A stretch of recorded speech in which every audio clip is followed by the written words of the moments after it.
Cool. My life updates. Why I sit here. I am currently unemployed.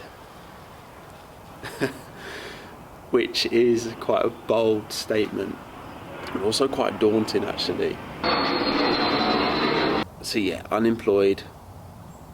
Job hunting, but job hunting in the sense that not just looking for a job because of the sake of it being a job. Trying to figure out what I really want to do. How many now someone's calling me. I wasn't happy in my job, and if you're not happy doing something, guys, don't, like, my advice would be just, like, I said to myself, like,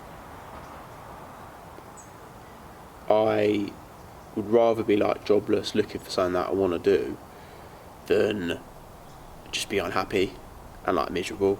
And it got to a point where, like, there's a balance. Obviously everyone has we all have work. Parts of work are like are not great, and other parts you enjoy, but it is that almost getting up every day thinking, oh, like, I'm looking forward to going to work, like I'm gonna have a good day. We all have bad days, everyone has bad days, but it got to a point where, like, I just wasn't happy.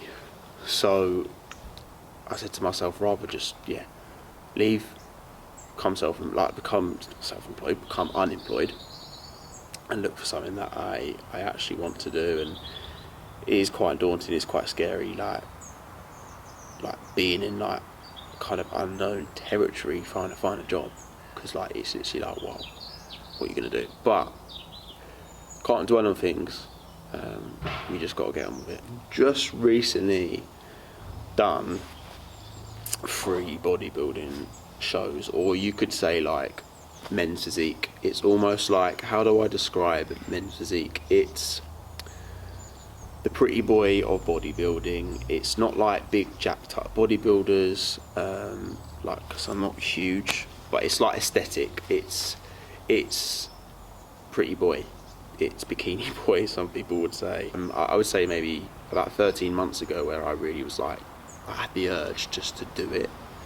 I was like, I've got to do this. It was a point in my life where if I didn't do it, I would almost like not do it, and it would, time would pass. So I said to myself, right, I'm going to commit now for a year, and went into an off season with my very good friend and also a very good coach, Jack Tompkins, JT Physique, and we set out the shows at the beginning of the year.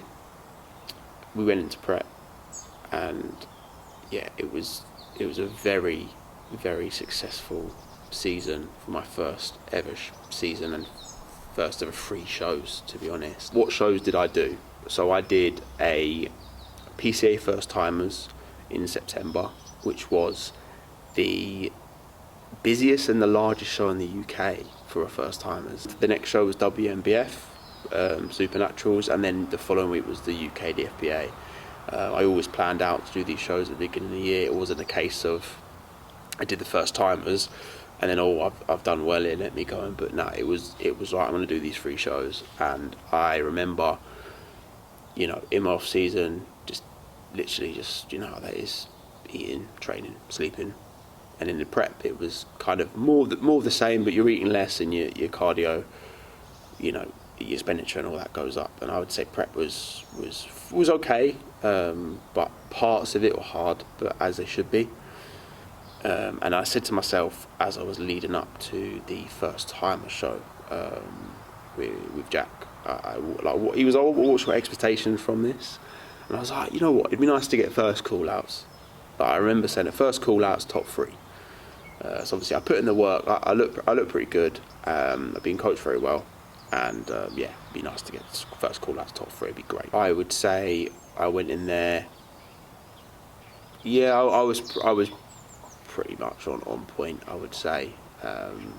Fresh, ready, bit nervous, but nerves are good.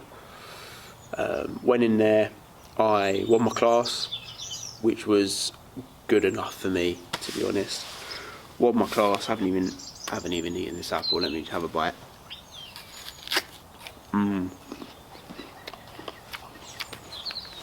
PCA was like a bit of a. It was a good PCA. It was a good day. It was a really, really good day. I just remember the stage. It was a great stage. It was a big, big stage. The lights were not that bright, but it was such a big stage. The lights were bright, but they're not like bright as in like on you, like spotlight. If that makes sense. It was really dark though. The town was ridiculous, dark. But yeah, I won my class in medium, men's physique medium, and I was like, when those that you don't know, when you win your class, you go through the overall. I just remember going in. I already exceeded expectations. And I just remember going into the overall, still actually quite nervous, because it was only like second time actually on the stage. But I was just going to have a bit more fun, and I ended up winning the whole thing. And this is when I got this. I want the sword, man. I want this goddamn sword, and I got the sword. And it was like, it honestly up there with the best day of my life. And I was really like, oh, what, you sad, Pete? I don't know. I don't care. I got a goddamn sword. Ooh. I didn't break the sword. No, I broke it. Oh my god, a little bit. Nah, but look at this, man. I was like, well, it's not sharp. No, it is. It's sharp, mate. Look at that. I can kill anyone. You know. I'm not going to, but I could. I'm not going to. Pete. It's weird though, because the days are so long and you're so like dehydrated. But once it goes quick, it's like a blur. It was so good. The next show was the WMBF, which is like a supernatural show, which is a very, very, it was, I think, the biggest show, for its biggest final. It was definitely the most stacked class. There's 18 people in my class.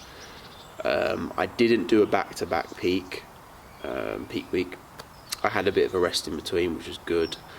And then, yeah, I went again into the WMBF with the same kind of mindset of just absolutely, like, do the best I can. We brought I'm slightly tighter. I weighed less, but I was slightly tighter. Still pretty fresh, to be honest. And yeah, I went into WMBF and came second out of 18. I lost to someone who was really, really good. If they are watching this, a French guy, I can't, Simon. I've probably got that wrong, but yeah, fair play to him. He was amazing. He became a pro, and he actually came fifth in the pro show, so I'm so proud of myself for that. I remember the day was just ridiculous. The pro show ended at 1. I was on at 7:30, thought it was going to go on at 3.